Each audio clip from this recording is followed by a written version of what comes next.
വെണ്ടയ്ക്ക മെഴുക്കുവരട്ടി കഴിച്ചു മടുത്തവർക്ക് ട്രൈ ചെയ്യാൻ പറ്റിയ ഒരു വെറൈറ്റി വെണ്ടയ്ക്ക ടൊമാറ്റോ റോസ്റ്റാണിത്. വരൂ എങ്ങനെയാണ് ഉണ്ടാക്കുന്നതെന്ന് നോക്കാം.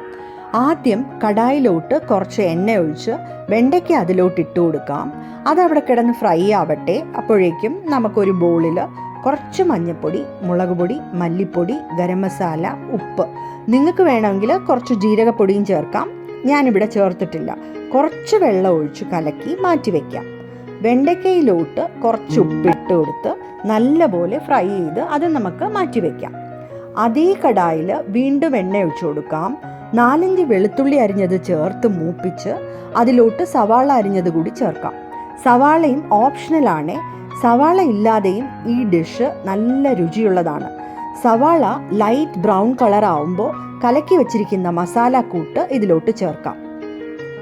മസാലയുടെ പച്ച മണമൊക്കെ മാറി വെള്ളം വറ്റി വരുമ്പോൾ ഇതിലോട്ട് ഒരു തക്കാളി ഞാൻ മിക്സിയിലിട്ട് അടിച്ചെടുത്തിട്ടുണ്ട്. ആ ടൊമാറ്റോ പ്യൂരയും കൂടി ഇതിലോട്ട് ചേർത്ത് കൊടുക്കാം. കുറച്ച് ഉപ്പും എണ്ണയും കൂടി ഒഴിച്ചു കൊടുക്കാം. തക്കാളിയുടെ പച്ചമണം മാറി എണ്ണ തെളിഞ്ഞു വരുന്നവരെ നമുക്ക് വഴറ്റിയെടുക്കാം. ഫ്രൈ ചെയ്ത് വെച്ചിരിക്കുന്ന വെണ്ടയ്ക്കയും കൂടി ചേർത്ത് നല്ലപോലെ മിക്സ് ചെയ്ത് നമുക്കിത് സെർവ് ചെയ്യാം. നല്ല ഒരു ടേസ്റ്റി സൈഡ് ഡിഷാണ്. ചോറിൻ്റെ കൂടെയും ചപ്പാത്തിയുടെ കൂടെയും നമുക്കിത് കഴിക്കാം. ഈ റെസിപ്പി നിങ്ങൾക്ക് ഇഷ്ടമാവുകയാണെങ്കിൽ ലൈക്ക്, ഷെയർ ആൻഡ് സബ്സ്ക്രൈബ് ചെയ്ത് സപ്പോർട്ട് ചെയ്യണേ. Thanks for watching. ബൈ.